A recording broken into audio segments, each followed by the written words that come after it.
Você tem zumbido? Se sim, eu vou te pedir para fazer um teste. Mexe a cabeça, o pescoço, a mandíbula, abre a boca para um lado, para o outro e me fala, o seu zumbido muda com esses movimentos? Ele aumenta, diminui ou mesmo muda o barulhinho, o som que você escuta? Se sim, isso é típico de zumbido somatosensorial. E é sobre esse assunto que eu, Kênia Chaves, otorrinolaringologista, e Samira Sheisla, fisioterapeuta de cabeça e pescoço, vamos falar nesse vídeo.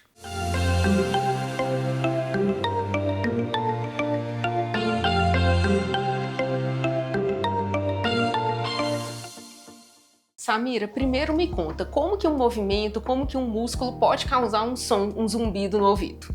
Pode ocorrer as duas coisas. Pode acontecer de um músculo causar um zumbido? Sim, porque lá dentro da orelha nós temos músculos bem pequenininhos e esses músculos podem fazer movimentos involuntários sem que a gente perceba e isso ser percebido pelo paciente como um som. Parecer que tem um bicho batendo asa dentro da orelha, parecer um barulho de papel amassado. Esse é um zumbido de causa muscular. E o que pode acontecer também é de a via somatosensorial, que é a via lá no nosso sistema nervoso que leva as informações de posição, de sensibilidade da nossa cabeça e do pescoço, ela influenciar a via auditiva, porque em vários pontos do sistema nervoso essas duas vias elas fazem conexões.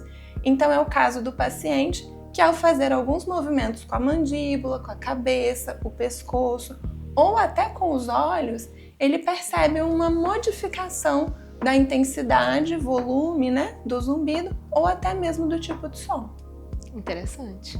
Agora, Kênia, me explica, qual que é o quadro típico dos pacientes com zumbido somatosensorial? Então, a maioria dos pacientes com zumbido somatosensorial que eu atendo são pacientes mais jovens, apesar de na literatura falar sempre de pacientes mais idosos. E são pacientes com dores em região de cabeça e pescoço. Pode ser aqui no pescoço, pode ser aqui na TM, ou mesmo no alto da cabeça, ou lá dentro do ouvido. Muitas vezes é um zumbido que começa depois de algum fator, como por exemplo, depois de um tratamento dentário, depois de um esforço físico, ou mesmo depois da musculação, depois de academia. Ele tem essa característica, como você falou, que é extremamente importante para o diagnóstico, que é ele ficar oscilando com os movimentos da cabeça e do pescoço. Ele pode ficar o dia inteiro ou pode ficar só em alguns momentos. Pode ser dos dois lados ou pode ser de um lado só. E ele pode ser também pulsando, aquela sensação que tem coração batendo dentro do ouvido.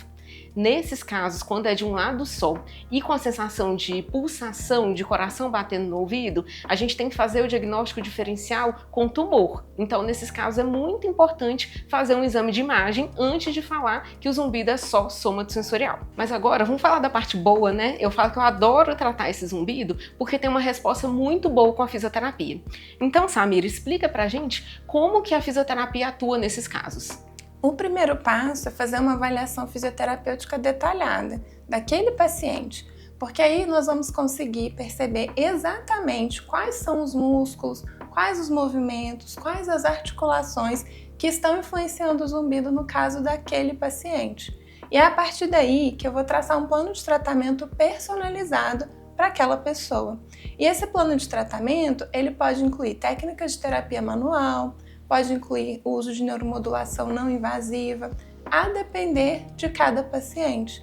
Sendo que, muitas vezes, esses pacientes eles apresentam dores cervicais, dor na articulação aqui da mandíbula, na ATM, e aí nós vamos também precisar tratar esses outros fatores associados, as dores, as disfunções articulares, as disfunções musculares, sempre com o objetivo de diminuir a influência da via somatosensorial sobre o zumbido daquele paciente. E Kênia, conta pra gente, como é que o médico atua no tratamento do zumbido somatosensorial? Sempre começa com a avaliação detalhada. Então, primeiro eu vou saber se o paciente tem um componente somatosensorial do zumbido ou se é o zumbido puramente somatosensorial, e depois desse diagnóstico, a gente vai conseguir ajudar no seu tratamento através de medicações, principalmente aquelas mais relaxantes ou que melhoram a dor. E também, claro, suplementos, né? Então a gente pode trabalhar com magnésio, com naltrexona, com pregabalina, com ciclobenzaprida, claro, dependendo da avaliação orientação do médico. E claro, eu vou tratar as outras causas do zumbido. Então o paciente pode ter também uma perda auditiva e eu vou precisar fazer o tratamento dessa perda, pode ter uma causa metabólica, alteração nos exames de sangue, eu vou precisar normalizar esses exames, por exemplo. Então, gente, zumbido não é um bicho de 7 cabeças. Você já entendeu o que é o zumbido somatosensorial e o mais importante, como tratá-lo. Dê um passo para uma vida melhor. Clique no link da bio e agende a sua consulta.